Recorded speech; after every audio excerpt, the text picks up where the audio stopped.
ಎಸ್ಒಡಿ ಕೋರ್ಟ್ಗೆ ಪ್ರಜ್ವಲ್ ಪರ ವಕೀಲರು ಎಸ್ಪಿಪಿ ಅವರು ಆಗಮಿಸಿದ್ದಾರೆ. ಈಗ ಬರ್ತಾ ಇರುವಂತಹ ಬಿಗ್ ಅಪ್ಡೇಟ್ ಇದು. ಕೋರ್ಟ್ನತ್ತ ಪ್ರಜ್ವಲ್ ಪರ ವಕೀಲರು ಮತ್ತು ಎಸ್ಪಿಪಿ ಆಗಮಿಸಿದ್ದಾರೆ.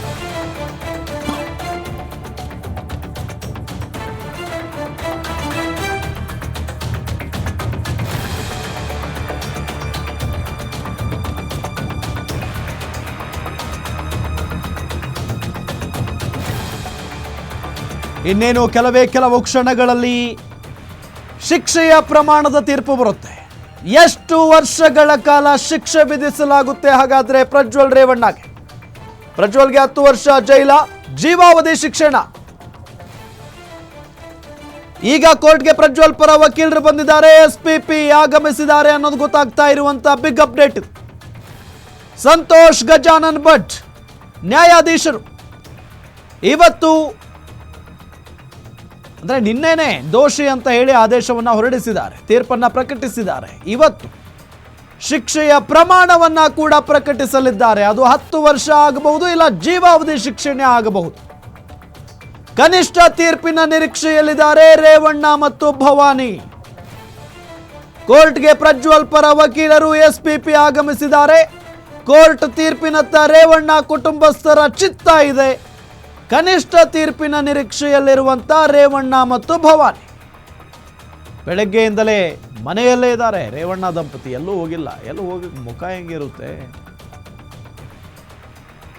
ಇಷ್ಟು ದಿನಗಳ ಕಾಲ ಮಾಡಿಲ್ಲ ಏನೇನು ಮಾಡಿಲ್ಲ ಅಂತ ಹೇಳಿ ಓಡಾಡ್ಕೊಂಡಿದ್ರು. ಇದು ಕೇವಲ ಆರೋಪ, ನಮ್ಮ ಕುಟುಂಬ ಟಾರ್ಗೆಟ್ ಆಗಿದೆ, ಹಾಗೆ ಹೀಗೆ ಅಂತೆಲ್ಲ ಮಾತಾಡ್ತಾ ಇದ್ರು. ಈಗ ಕೋರ್ಟ್ನಲ್ಲಿ ಈತ ಅಪರಾಧಿ ಅಂತ ಸಾಬೀತಾಗಿದೆ. ಪ್ರಜ್ವಲ್ ರೇವಣ್ಣ ಒಬ್ಬ ರೇಪಿಸ್ಟ್ ಅಂತ ಸಾಬೀತಾಗಿದೆ. ಪ್ರಜ್ವಲ್ ರೇವಣ್ಣ ಸಂಸದನಾಗಿದ್ದಾಗ ಮಾಡಿದಂತ ಈ ಹೇಯ ಕೃತ್ಯ ಸಾಬೀತಾಗಿದೆ. ಹಾಗಾಗಿನೇ ಇವತ್ತು ಶಿಕ್ಷೆಯ ಪ್ರಮಾಣ ಪ್ರಕಟ ಆಗ್ತಾ ಇದೆ. ಇದೇ ಕೆಲಸನ ಮತ್ತೊಬ್ಬ ಸಾಮಾನ್ಯ ವ್ಯಕ್ತಿ ಮಾಡಿದ್ರೆ ಕಲ್ಲು ಹೊಡೆದು ಬಿಡೋರು ಆತನಿಗೆ ಸಾರ್ವಜನಿಕರು. ಇಲ್ಲಿ ಒಬ್ಬ ಜನಪ್ರತಿನಿಧಿಯಾಗಿದ್ದುಕೊಂಡು ಜನರಿಂದ ಆಯ್ಕೆಯಾಗಿ ಸಂಸದನಾಗಿದ್ದಂತಹ ಸಂದರ್ಭದಲ್ಲಿ ಎಷ್ಟೋ ಹೆಣ್ಣು ಮಕ್ಕಳ ಜೀವನದ ಜೊತೆಗೆ ಆಟ ಆಡಿದಾನೆ ಈ ಪ್ರಜ್ವಲ್ ರೇವಣ್ಣ.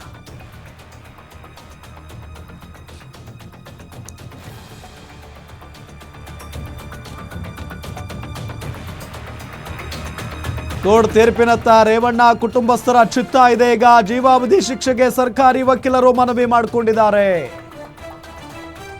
ಜೀವಾವಧಿ ಶಿಕ್ಷೆ ಆಗಬೇಕು ಈತನಿಗೆ. ಎಂಥ ಕ್ರಿಮಿಗಳನ್ನ ಸುಮ್ಮನೆ ಬಿಡಬಾರದು. ಅಪರಾಧಿಗೆ ಜೀವನ ಪರ್ಯಂತ ಜೈಲು ಶಿಕ್ಷೆಯಾಗಬೇಕು. ಅಪರಾಧಿಯ ವಕ್ರ ಮನಸ್ಥಿತಿ ಗಮನದಲ್ಲಿಡಬೇಕು.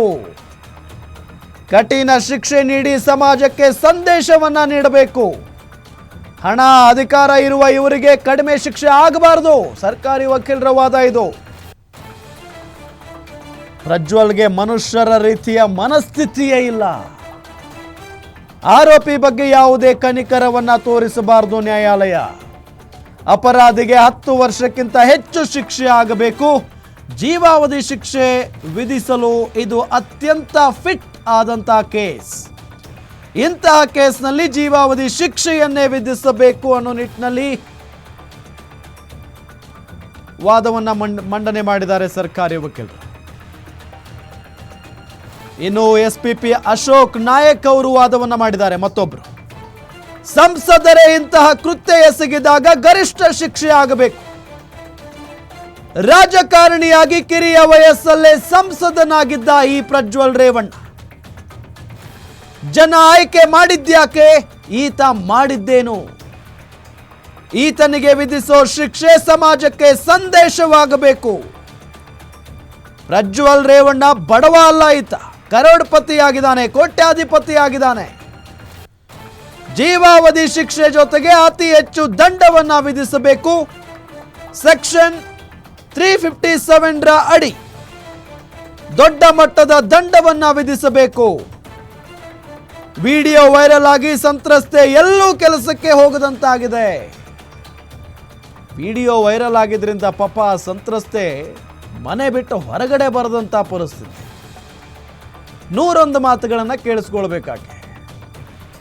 ಹಂಗಾಗಿ ಮನೆ ಬಿಟ್ಟು ಹೊರಗಡೆ ಬರೋಕ್ಕಾಗ್ತಾ ಇಲ್ಲ, ಎಲ್ಲೂ ಕೆಲಸಕ್ಕೆ ಹೋಗೋದಕ್ಕಾಗ್ತಾ ಇಲ್ಲ, ಜೀವನ ಹೆಂಗೆ ಸಾಗಿಸ್ಬೇಕಾಕೆ. ಹಂಗಾಗಿ ಸೆಕ್ಷನ್ 357ರ ಅಡಿ ದೊಡ್ಡ ಮಟ್ಟದ ದಂಡವನ್ನ ವಿಧಿಸಬೇಕು. ಹೆಚ್ಚಿನ ದಂಡ ವಿಧಿಸಿ ಅದರ ದೊಡ್ಡ ಭಾಗವನ್ನ ಸಂತ್ರಸ್ತೆಗೆ ನೀಡಬೇಕು. ಜೀವಾವಧಿ ಶಿಕ್ಷೆ ನೀಡಿದ್ರೆ ಮಾತ್ರ ಸಂತ್ರಸ್ತೆಗೆ ನ್ಯಾಯ ಸಿಗುತ್ತೆ ಅಂತ ಹೇಳಿ ಎಸ್ಪಿಪಿಎಸ್ ಅಶೋಕ್ ನಾಯಕ್ ವಾದವನ್ನ ಮಂಡನೆ ಮಾಡಿದ್ದಾರೆ. ಎಷ್ಟು ಅದ್ಭುತವಾಗಿ ವಾದವನ್ನ ಮಂಡನೆ ಮಾಡಿದ್ದಾರೆ ನೋಡಿ ಎಸ್ಪಿಪಿ ಅಶೋಕ್ ನಾಯಕ್.